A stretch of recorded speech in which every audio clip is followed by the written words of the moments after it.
सिया नई नई दुल्हन बनकर घर आई थी। शर्मीली, शांत और हर वक्त दूसरों को खुश रखने की कोशिश करने वाली लड़की।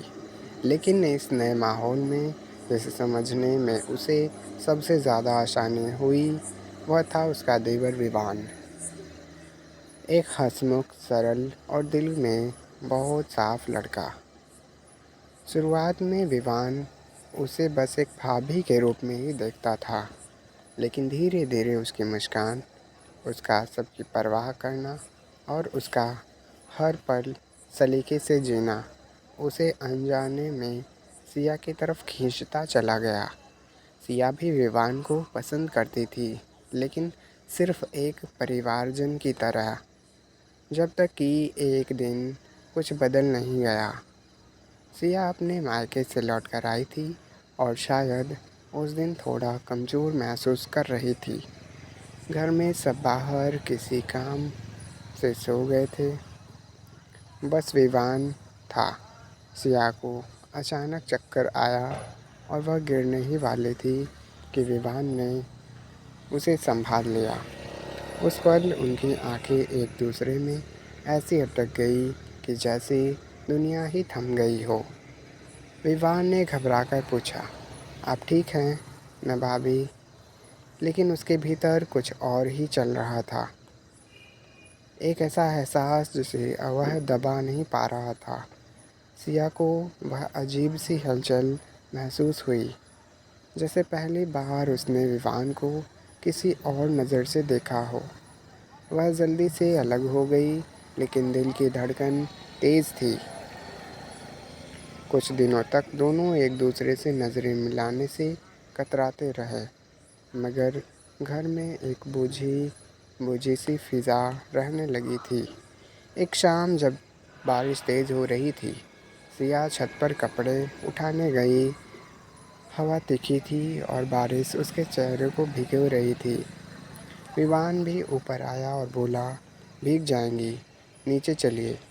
सिया ने कुछ नहीं कहा, बस दूर आसमान में देखते हुए बोली, कभी कभी मन बहुत अकेला हो जाता है। विवान पास आया पर दूरी बनाए रखते हुए बोला, अगर आप चाहें तो मैं हूँ न बात करने के लिए। सिया ने पहली बार उसके चेहरे को गौर से देखा।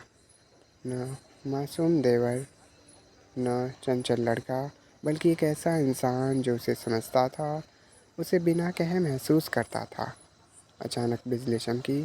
सिया डरकर उसके करीब आ गई और विवान ने उसका हाथ पकड़ लिया।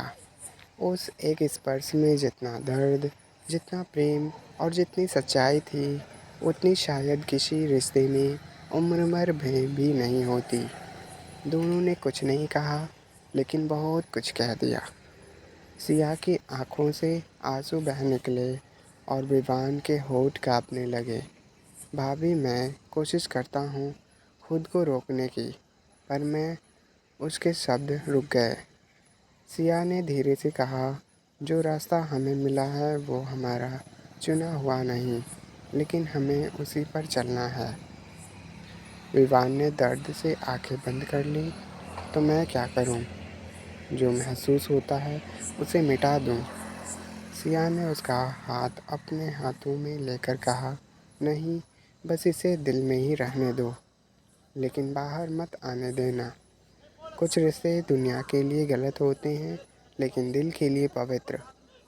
दोनों भीग रहे थे, पर अंदर ही अंदर जल भी रहे थे। सिया ने एक कदम पीछे लिया, अपना दुपट्टा ठीक किया और फुसफुसाई, चलो नीचे, इससे पहले कि कोई देख ले। विवान ने उसे जाते हुए देखा और उसकी आंखों में पहली बार इतना दर्द था कि जैसे पूरी दुनिया उसे छीन ली गई हो। आने वाले दिनों में दोनों ने खुद को व्यस्त कर लिया। बातें कम हो गई, मुलाकातें छोटी और नज़रें झुकी हुई। लेकिन त्योहारों की रोशनी में, रात के सन्नाटे में या किसी फ़ोटो की मुस्कान में दोनों को है बारिश की शाम याद आ जाती। वह एक पल जहाँ उनका प्यार सच था, लेकिन उनकी किस्मत उससे बड़ी थी। और इस तरह उनका रिश्ता उसी जगह रह गया